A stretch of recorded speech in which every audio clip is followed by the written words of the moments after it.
Terrorism is a very strange word. I hate terrorism because I hate innocent people being killed, and that's what the term terrorism seems to mean, that you create such hysteria that people follow your point of view, or they're forced to follow your point of view. 9/11 was an absolute terrorist event, which was just to horrify the world and kill innocent people totally. I said to myself, we got to do something about our movie, because our movie, Collateral Damage, deals with exactly that subject, which is terrorists from other countries coming in and creating tremendous damage. The similarities were just too much. Now we have decided that enough time has lapsed so the movie can now stand by itself and on its own and be out there as a great, interesting piece that deals with terrorism, and I think this is very important.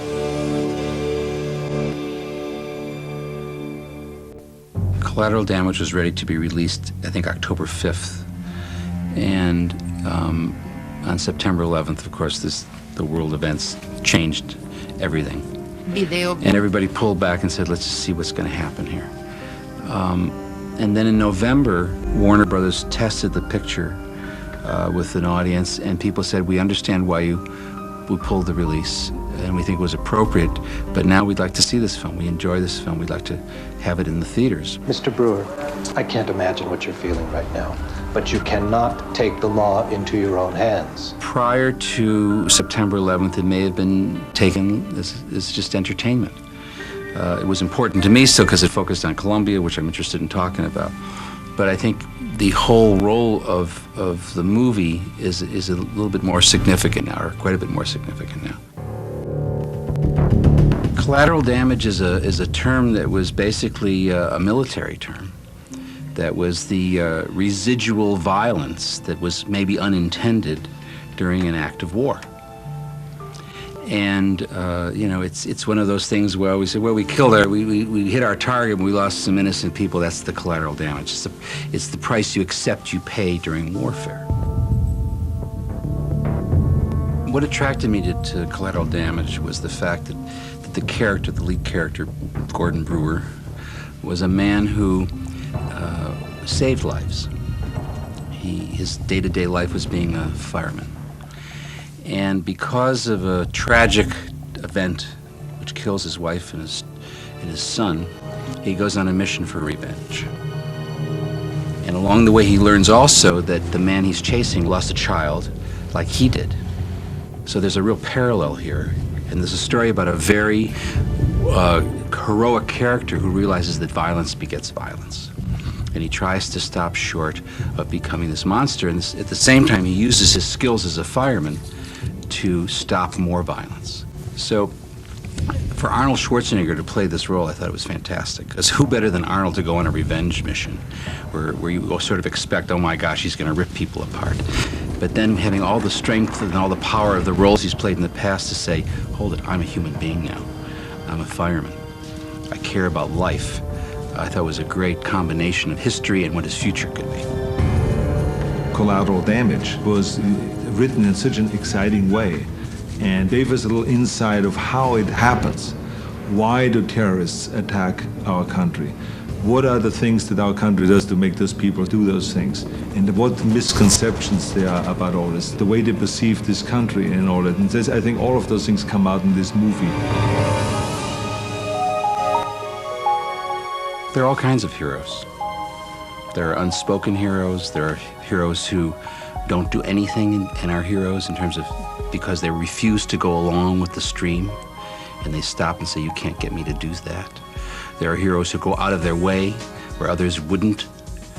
But a hero is basically someone who cares about human beings, who tries to ultimately be part of the innocent, the unspoken for, who represents the downtrodden, who represents the voiceless, the people who don't have a say in their lives, in their world, and tries to give them a dignity and a humanity that they otherwise wouldn't have. Heroic movies are always going to be popular if they're well made.